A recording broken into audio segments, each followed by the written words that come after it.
আসসালামু আলাইকুম সবাইকে। আজ আমি ভিডিওতে কথা বলবো কেন স্কিনের ট্রিটমেন্ট বা ত্বকের চিকিৎসা আপনি কোনো বিউটি পার্লারে না গিয়ে একজন ডক্টরের হাত থেকে নেবেন। সাধারণত আমাদের স্কিনের কতগুলো লেয়ার থাকে। স্কিনের প্রধান লেয়ারের মধ্যে রয়েছে এপিডার্মিস, ডার্মিস এবং হাইপোডার্মিস। এপিডার্মিসেরও কিছু লেয়ার রয়েছে, যেমন স্ট্রাটাম কর্নিয়াম, লুসিডাম, গ্র্যানুলোসাম, স্পাইনোসাম এবং বেজালি। এখন দেখা যায় আমরা যখন কোনো লেজার পদ্ধতির মাধ্যমে কাজ করি, আমরা কিন্তু স্কিনের লেয়ার বুঝে লেয়ার জেনে কাজ করি। শুধু স্কিনের লেয়ার না, আমরা যারা এমবিবিএস পাস করেছি বা আমরা যারা ডাক্তার, আমাদের বাংলাদেশের প্রেক্ষাপটে আপনি অন্য কেউ ডাক্তার নামের আগে লিখলেও ডাক্তার শুধুমাত্র তারাই যারা এমবিবিএস বা বিডিএস কমপ্লিট করেছেন। আমরা যখন এমবিবিএস বা ব্যাচেলর অফ মেডিসিন বা ব্যাচেলর অফ সার্জারি নিয়ে পড়াশোনা করি, আমরা কিন্তু আমাদের শরীরবিদ্যা, ফিজিওলজি সব কিছু নিয়ে আমরা দীর্ঘ প্রায় ইন্টার্নশিপ সহ 6.5 বছরের পড়াশোনা করি। এরপরে বিভিন্ন আমাদের পোস্ট গ্রাজুয়েশন কোর্স বা বিভিন্ন কিছু থাকে।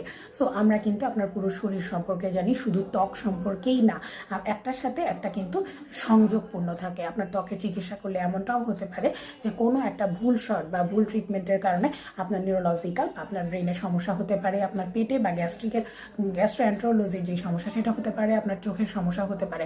ইদানিংকালে দেখা যাচ্ছে PRP, advance PRP, botox, filler, thread ইত্যাদি নানা জাতীয় ট্রিটমেন্ট আপনারা বা লেজার ট্রিটমেন্ট আপনারা বিভিন্ন বিউটি পার্লারে আনারি হাতে নিচ্ছেন। তাই যে কোনো ট্রিটমেন্ট নেওয়ার আগে অবশ্যই দেখবেন যে উনি একজন ডক্টর কিনা।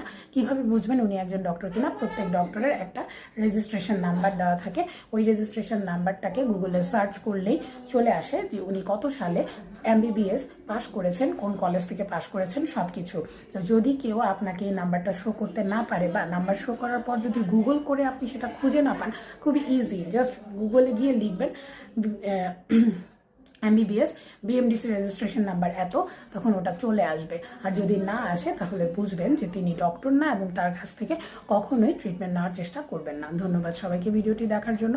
সবার মধ্যে সচেতনতা গড়ে তোলা আমাদের মূল উদ্দেশ্য। খোদা হাফেজ, আসসালামু আলাইকুম।